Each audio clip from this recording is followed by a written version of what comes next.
Dari hadis Abdullah bin Mas'ud radhiyallahu anhu, ketika orang-orang musyrik datang kepada Nabi sallallahu alaihi wasallam meminta mukjizat Rasul untuk ditampakkan, maka Nabi sallallahu alaihi wasallam pun berdoa kepada Allah Azza wa Jal, kemudian mengisyaratkan telunjuknya ke bulan. Tiba-tiba kemudian bulan terbelah menjadi dua. Yang satu bagian tetap pada porosnya, dan bagian belahannya jatuh tepat di atas bukit Abi Kubais. Dan itu disaksikan banyak manusia. Tetapi a'angzartahum am lang tunzirhum la yu'minu. Kau beri peringatan ataupun tidak, wahai Muhammad, mereka orang-orang musyrik tetap saja tidak beriman. Wa iyarau ayatan yu'ridu wa yaqulu sihru mustamir. Ketika mereka diperlihatkan tanda kebesaran Allah, mereka berpaling dan menuduh Nabi sallallahu alaihi wasallam sebagai tukang sihir. Lah, kata para ulama, kejadian terbelahnya bulan menjadi dua itu terjadi di bulan Sya'ban. Kemudian peristiwa kedua, tahwilul kiblah, pengalihan kiblat dari Baitul Maqdis ke Baitullah Al-Haram. Sebagaimana disebutkan dalam Sahih Bukhari juga, di mana ketika manusia yang ada di Masjid Quba itu sedang sholat subuh, tiba-tiba kemudian datang utusan Nabi sallallahu alaihi wasallam, kemudian berteriak kepada mereka, ala wa innal kiblata qad surrifat. Ingatlah bahwa kiblat sudah dialihkan. Maka ketika itu para sahabat sudah masuk pada rakaat yang kedua, sementara masih berkiblat ke Baitul Maqdis. Ketika datang seruan Nabi sallallahu alaihi wasallam bahwa kiblat sudah diarahkan ke Baitullah Al-Haram, sementara posisi mereka sedang ruku pada rakaat kedua, maka 120 derajat mereka berputar dari Baitul Maqdis ke Baitullah Al-Haram. Sehingga kemudian selesai sholat, mereka bingung, karena rakaat pertama masih mengarah ke Baitul Maqdis, dan yang rakaat kedua mengarah ke Baitullah Al-Haram. Bagaimana dengan rakaat pertama kami, wahai Rasul? Maka Nabi sallallahu alaihi wasallam terdiam sampai akhirnya Allah Subhanahu wa taala turunkan ayat, "Maka Allahu liyudi'a imanakum. Innallaha bin-nasi la raufur rahim." Turun surah Al-Baqarah. Sesungguhnya Allah Subhanahu wa taala tidak akan menyia-nyiakan keimanan kalian, artinya salat kalian. Tetap rakaat pertama dapat pahala dan rakaat kedua juga dapat pahala. Lah, peristiwa pengalihan kiblat, kita tahu bahwa Nabi sallallahu alaihi wasallam ketika disyariatkan salat dari langit dalam peristiwa Isra Mi'raj itu terjadi 1 tahun sebelum hijrah. Kemudian hijrah ke Madinah, barulah Nabi sallallahu alaihi wasallam mensyariatkan salat berjamaah. Lah, sekitar 6-7 bulan pertama di Madinah, Nabi dan kaum muslimin, para sahabatnya, salat masih menghadap Baitul Maqdis. Sehingga orang-orang Yahudi senang, karena kiblatnya orang-orang Yahudi dipakai oleh kiblatnya kaum muslimin.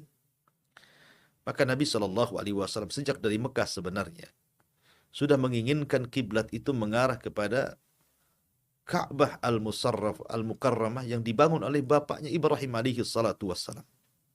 Tapi karena ketika itu Ka'bah penuh dengan patung, penuh dengan berhala, maka Nabi sallallahu alaihi wasallam enggan untuk mengarahkan ke berhala-berhala yang ada di Ka'bah. Maka kemudian masih berkiblat ke Baitul Maqdis. Tapi setelah kemudian 6-7 bulan ketika di kota Madinah, Nabi SAW kemudian salat masih menghadap Baitul Maqdis. Kemudian Nabi SAW tidak enak hati dan berdoa setiap malam kepada Allah mengarahkan wajahnya ke langit. Maka Allah Subhanahu wa taala pun kabulkan, dan Allah firmankan, qad nara taqalluba wajhika fis sama falanwalliyannaka kiblatan tardaha fawalli wajhaka syatral masjidil haram. Turun ayat ini. Aku lihat wajahmu dibulak-balikan ke arah langit, ya Muhammad, agar kau meminta agar kiblat dipalingkan. Maka kami kabulkan, kata Allah. Fawalli wajhaka syatral masjidil haram. Arahkan wajahmu sekarang ke Masjidil Haram. Maka pengalihan kiblat dari Baitul Maqdis ke Baitullah Al-Haram itu terjadi di bulan Sya'ban. Kemudian peristiwa yang ketiga, diwajibkannya puasa Ramadan. Ketika Nabi SAW hijrah dari Mekah ke Madinah, pada tahun pertama, Nabi SAW melihat orang-orang Yahudi sedang berpuasa. Sampai-sampai Rasulullah SAW bertanya, puasa apa kalian? Maka orang-orang Yahudi mengatakan, puasa dalam rangka mensyukuri akan keselamatan Nabi kami Musa alaihi salatu wassalam. Ketika Musa dikejar Fir'aun dan bala tentaranya, akhirnya Allah tenggelamkan Fir'aun di Laut Merah, dan Musa pun diselamatkan. Maka rasa syukur kami, Nabi kami diselamatkan, kami pun berpuasa. Dan itu ketika tanggal 10 Muharram. Maka Nabi SAW mengatakan, Ana ahakku bi Musa. Kalau kalian berpuasa karena menghormati Musa, aku lebih berhak menghormati Musa dibandingkan kalian. Maka Nabi merintahkan puasa pertama dalam Islam, dan puasa yang wajib pertama dalam Islam, puasa pada tanggal 10 Muharram, atau disebut dengan Ashura. Dan itu di permulaan hijrah Rasul di tahun pertama Hijriah. Tapi setelah kemudian Rasul menetap 2 tahun di kota Madinah, masuk pada tahun 2 Hijriah, maka Allah Subhanahu wa taala merintahkan Rasul untuk berpuasa di bulan Ramadan. 1 bulan. Dan itu puasa bagi kaum muslimin, sehingga puasa tanggal 10 Muharram atau disebut Ashura yang tadinya wajib menjadi sunnah karena Islam memiliki puasa sendiri, adalah puasa Ramadan. Ketika Allah Subhanahu wa taala berfirman, "Faman syahida minkumus syahra falyasum." Barang siapa yang melihat bulan hilal, maka berpuasalah. Maka ketika itulah kaum muslimin memiliki puasa sendiri. Lah kewajiban puasa Ramadan. Kewajiban puasa Ramadan kata para ulama itu terjadi di bulan Sya'ban pada tahun kedua dari hijrah Nabi sallallahu alaihi wasallam. Ini peristiwa yang ketiga. Kemudian peristiwa yang keempat, lahirnya bayi dari orang-orang muhajirin pertama dalam Islam pasca hijrahnya para sahabat dari Mekah ke Madinah. Siapa? Abdullah ibn Zubair ibn Awam, putra daripada Asma bintu Abi Bakrin, atau putra daripada Zubair ibn Awam. Jadi Asma sebelum hijrah, Asma ini saudari Aisyah radhiyallahu anha, itu hamil. Ketika kemudian sampai saja di Madinah bersama suaminya Zubair bin Awam, maka lahirlah putra tercintanya Abdullah ibn Zubair. Dan itu tepat di bulan Sya'ban. Dan Abdullah ibn Zubair sangat dicintai Aisyah radhiyallahu anha, bibinya, selalu menggendongnya. Maka ketika itulah disematkan kunyah bagi Ummul Mukminin Aisyah radhiyallahu anha sebagai Ummu Abdillah. Maksudnya Abdullah ibn Zubair ibn Awam, ponakan karena dia putra daripada Asma bintu Abi Bakrin. Ini peristiwa yang keempat. Peristiwa yang kelima, lahirnya cucu Nabi Shallallahu Alaihi Wasallam, Husain ibnu Ali. Nabi Shallallahu Alaihi Wasallam memiliki putra laki-laki. Di sana ada Qasim, di sana ada Abdullah, di sana ada Ibrahim. Tapi Allah Subhanahu wa taala wafatkan ketiga-tiganya di waktu kecil. Bahkan Rasul mengalami kesedihan yang mendalam saat kematian Ibrahim, sehingga dia menangis. Sampai Abdurrahman bin Auf bertanya akan tangisan Nabi Shallallahu Alaihi Wasallam. Maka Rasul mengatakan, ya Abdurrahman, innal aina la tadma, wa innal qalba la tahzan, wa inna bifirakika ya Ibrahim la mahzunun. Wahai Abdurrahman, mata ini bisa mengeluarkan air mata, hati ini bisa sesak karena sedih, dan perpisahan diriku dengan Ibrahim sungguh menyesakkan dada. Sehingga ketika kemudian putri beliau Fatimah bintu Rasul sallallahu alaihi wasallam yang menikah dengan Ali bin Abi Thalib radhiyallahu an, melahirkan cucu laki-laki Hasan dan Husain, maka kecintaan Nabi sallallahu alaihi wasallam luar biasa, sampai ketika khutbah Rasul turun, kemudian menggendong Hasan dan Husain, kemudian naik lagi ke atas mimbar, kemudian bersabda, sadaqallahul azim, innama amwalukum wa auladukum fitnah. Maha benar Allah dengan segala firman-Nya. Sesungguhnya harta kalian dan anak-anak kalian terkadang menjadi fitnah, termasuk diriku terfitnah dengan Hasan dan juga Husain.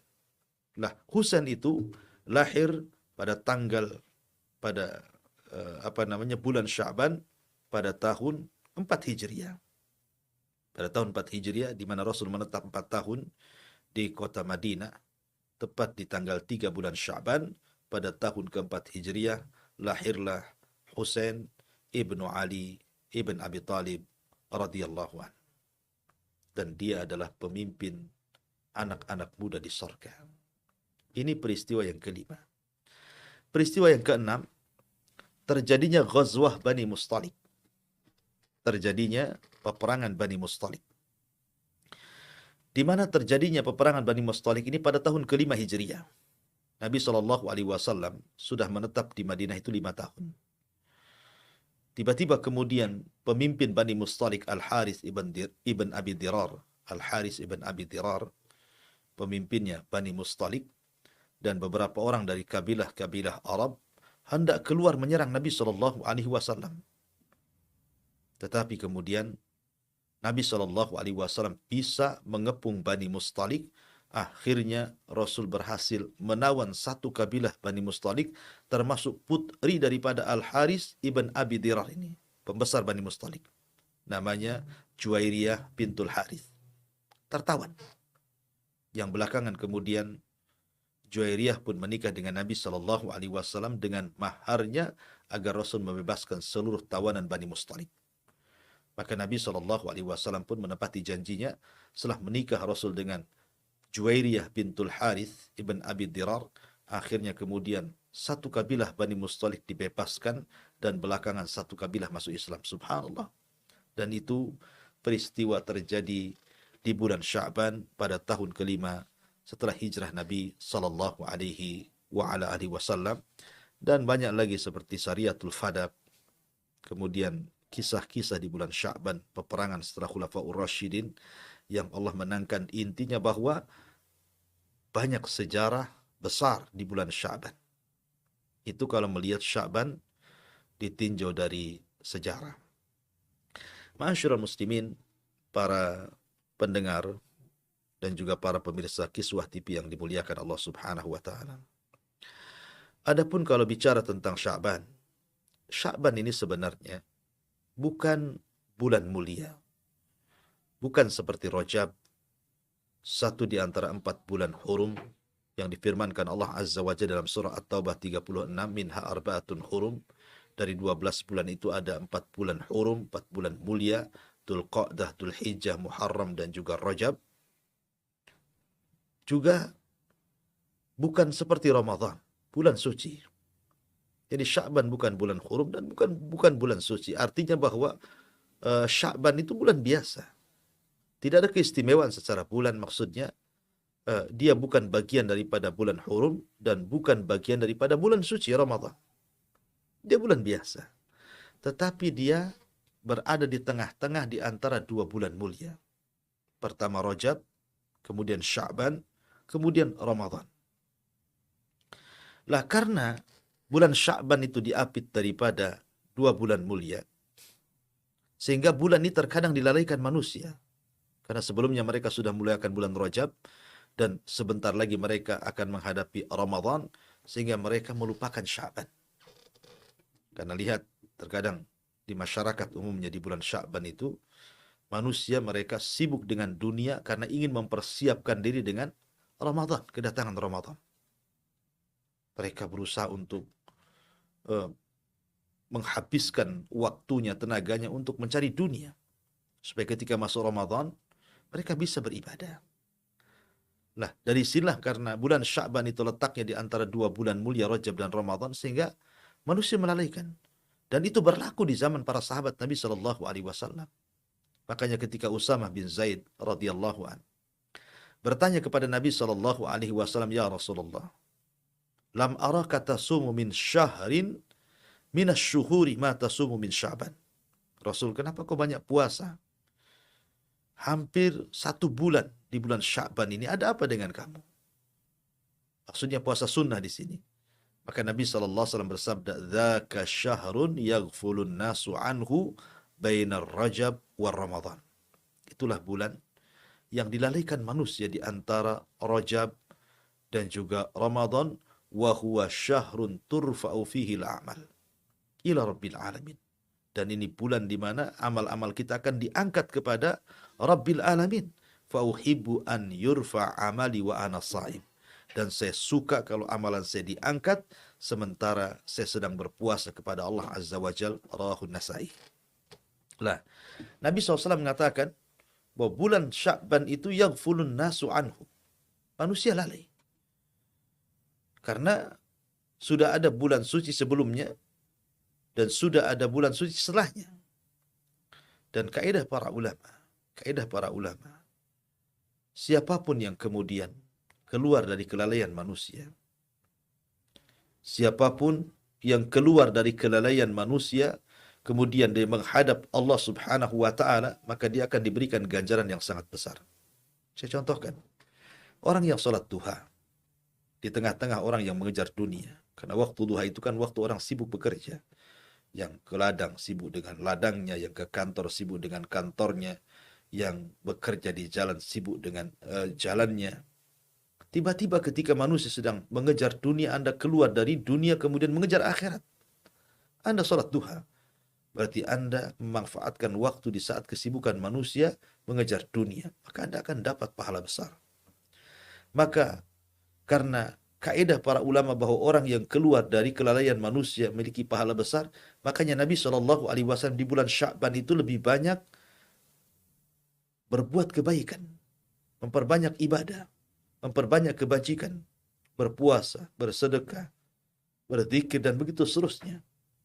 Karena jelas kaidahnya, siapapun yang keluar dari kelalaian manusia akan diberikan pahala besar. Dan Rasul sudah mencontohkannya dengan cara berpuasa. Ma'asyiral muslimin yang dimuliakan Allah Subhanahu wa Ta'ala. Dalam hadis Usama bin Zaid yang saya baca tadi, di situ ada keistimewaan bulan Sya'ban. Pertama, bulan yang dilalaikan manusia sehingga siapapun yang keluar dari kelalaian akan diberikan keistimewaan. Yang kedua, bulan diangkatnya amalan kita yang sifatnya tahunan. Karena amalan kita itu kan diangkat, ada sifatnya harian, ada sifatnya mingguan, ada sifat bulanan, ada sifatnya keseluruhan.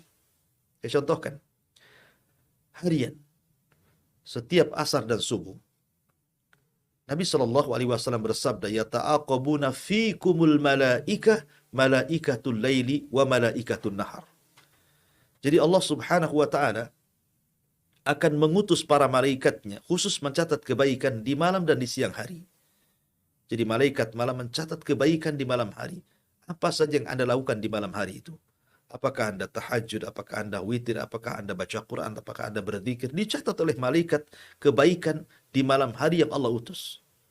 Kemudian apabila di siang hari juga sama, mungkin Anda silaturahim, mungkin Anda berbuat baik kepada orang tua, berbuat baik kepada tetangga, bersedekah, berzikir, baca Quran, maka akan dicatat oleh malaikat-malaikat yang mencatat kebaikan di siang hari. Lah pertemuan dua malaikat ini ketika dua salat subuh dan asar. Sehingga ketika keduanya menghadap Allah Subhanahu wa Ta'ala, apa kata Allah? Ma taraktum ibadi. Sedang apa ku tinggalkan hamba-hamba?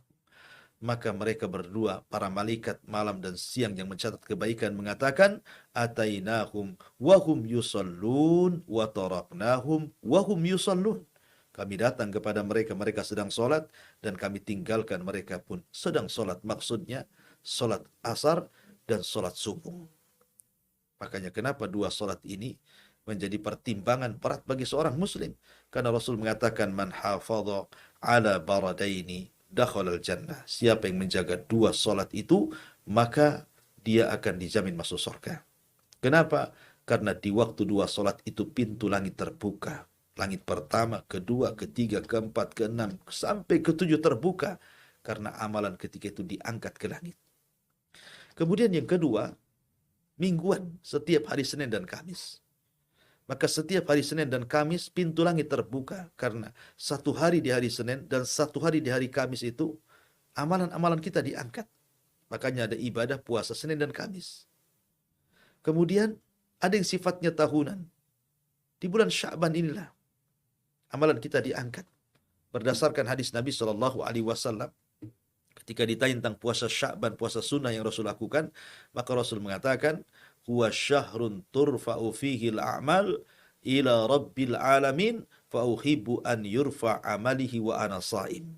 Kata Rasul, ini bulan diangkat amalan kita kepada Rabbul Alamin, dan saya suka kalau seandainya amalanku diangkat sementara aku sedang berpuasa. Rawahu Muslim. Dan Nabi Shallallahu Alaihi Wasallam bersabda dari hadis Abi Musa al-Ash'ari radhiyallahu an, di mana hadis ini walaupun sebagiannya lemah, tetapi karena banyaknya turuk, banyaknya jalan, sehingga ulama kemudian mensahihkannya, di antaranya Syekh Nasruddin Al-Albani rahimahullahu taala dan para ulama sebelumnya, di mana Nabi sallallahu alaihi wasallam bersabda dari hadis Abi Musa al-Ash'ari radhiyallahu an, Nabi sallallahu alaihi wasallam bersabda, innallaha la yattali'u lailatan nisbi minasya'ban. Innallaha la yattali'u lailatan nisbi minasya'ban fayaghfir li jami'i khalqihi illa li musyrikin aw musakhin. Illa li musyrikin aw musakhin. Sesungguhnya Allah Subhanahu wa taala akan menampakkan di malam pertengahan Sya'ban. Di malam pertengahan Sya'ban, fayaghfiru li jami'i khalqi. Maka Allah akan ampuni seluruh makhluknya kecuali dua manusia, al-musyrik wal musakhin. Orang yang melakukan kesyirikan dan orang yang ada hasad dalam hatinya. Ma'asyiral muslimin yang dimuliakan, berarti Sya'ban ini dalam dua hadis pertama, hadis yang dikeluarkan Imam Nasa'i tadi, kemudian sekarang hadis yang dikeluarkan Imam Ibni Majah dari Abi Musa al-Ash'ari radhiyallahu an. Pertama, bulan Sya'ban itu amalan kita diangkat ke langit, dan pertengahannya Allah Subhanahu wa taala akan mengampuni dosa-dosa kita. Oleh karena itulah maka jangan pernah lalaikan bulan Sya'ban. Karena satu bulan ini setiap hari Allah buka pintu langit, sehingga solat kita, sedekah kita, baca Quran kita, zikir kita, silaturahim kita, berbuat baik kita kepada orang tua, atau ketaatan-ketaatan, kebajikan-kebajikan, baik yang sifatnya pribadi seperti solat, puasa, atau mungkin sedekah yang sifatnya muta'addi kepada orang lain, maka semuanya akan diangkat ke langit selama satu bulan di bulan Sya'ban. Dan di pertengahannya Allah Subhanahu wa ta'ala akan mengampuni dosa-dosa kita, kecuali dua manusia. Tidak akan diangkat amalannya dan tidak diampuni dosanya. Pertama musyrik, yang kedua musakhin. Musyrik dan musakhin. Adapun musyrik jelas. Nabi sallallahu alaihi Allah Subhanahu wa taala berfirman, "La in asyrakta la yahbatanna 'amaluka wa la takunanna minal khasirin." Kalau engkau melakukan kesyirikan, maka engkau akan lebur, hancur amalanmu, dan engkau termasuk orang-orang yang rugi. Adapun musakhin, musakhin itu artinya orang yang dalam hatinya ada kedengkian, orang yang dalam hatinya ada kebencian, orang yang dalam hatinya ada kedongkolan karena hasad, hasad kepada orang lain. Makanya kenapa Nabi Shallallahu Alaihi Wasallam mengatakan bahwa musakhin dengan musyrik, apa hubungannya? Hubungannya karena musyrik itu percuma dia berdoa, percuma dia beramal, tidak akan diterima oleh Allah Azza wa Jalla. Bagaimanapun orang-orang musyrik itu dosanya tidak akan diampuni. Innallaha la yaghfiru an yushraka bihi wa yaghfiru ma duna dzalika liman yasha. Allah tidak akan mengampuni dosa orang yang menyekutukannya dan mengampuni dosa selain itu. Dan orang-orang musyrik sia-sia amalannya. Lalu kenapa dihubungkan dengan musakhin? Orang yang hasad, orang yang dengki, orang yang mutus silaturahim, dan begitu seterusnya. Karena hasad juga kurang lebih ada kemiripan dengan kesyirikan dalam hal hilangnya amalan. Karena hasad itu ta'kulul hasanat kama ya'kulun narul khatab. Orang yang hasad itu bisa menghilangkan semua kebaikan seperti api bisa membakar bara api bisa membakar kayu bakar. Bahkan Rasul mengatakan ketika berbicara tentang hasad, fa inna hiya haliqah. La aqulu haliqatus sya'ri, kata Rasul, walakin haliqatul al-hasanat. Kata Nabi SAW, hasad itu penghancur. pembuang. Bukan saya maksud membuang rambut dalam kepala, tapi membuang semua kebaikan, kata Rasul. Maka sebagaimana kesyirikan bisa menggugurkan amal, hasad juga bisa menggugurkan kebaikan. Maka dua manusia ini, musyrik dan musakhin, orang yang syirik dan orang yang hasad, di bulan Sya'ban, selain tidak akan diangkat amalannya ke langit, dia pun tidak akan diampuni dosanya. Oleh karena itulah ma'asyiral muslimin, maka Sya'ban ini bulan yang sangat luar biasa. Walaupun bukan bagian daripada bulan suci sesuci Rajab dan juga Ramadan, tetapi amalannya luar biasa. Ya, dan yang terakhir, amalan kita akan diangkat secara keseluruhan tatkala kita meninggal. Ketika ruh kita dicabut, kemudian malaikat datang membungkus ruhnya seorang mukmin dengan kafan dari sorga dan hanut minyak wangi dari sorga, kemudian diangkat ke langit, maka catatannya mengikuti di bawahnya. Naik ke langit pertama, catatannya ikut naik ke langit pertama. Kedua, ketiga, keempat, kelima, keenam, ketujuh. Sampai Allah subhanahu wa ta'ala mengatakan, letakkan ruhnya kembali ke jasadnya, tapi naikkan catatannya fil illiyin. Ketika itu, sudah tidak mungkin lagi manusia beramal karena sudah terputus usianya, dan dia tinggal hisab di hadapan Allah subhanahu wa ta'ala. Masyarul muslimin yang dimuliakan Allah azza wa, ini di antara rahasia di balik bulan Sya'ban. Maka saya nasihatkan, perbanyaklah puasa. Karena bagaimanapun kita akan menghadapi bulan Ramadan. Para ulama menjadikan Sya'ban adalah bulan memperbanyak puasa. Kemudian juga perbanyaklah membaca Al-Quran. Makanya para ulama menyebutnya dengan Syahrul Qurra. Karena Ramadan akan ada dua ibadah yang luar biasa, tarawih, tahajud, kemudian puasa. Maka untuk membiasakan dua perkara itu di bulan Ramadan, maka biasakan kita di bulan Sya'ban berpuasa dan membaca Quran. Karena bagaimanapun Rajab bulan menanam, Sya'ban bulan menyiram, dan Ramadan bulan menuai. Wallahu a'lam bishawab. Mudah-mudahan ada manfaatnya. Ya.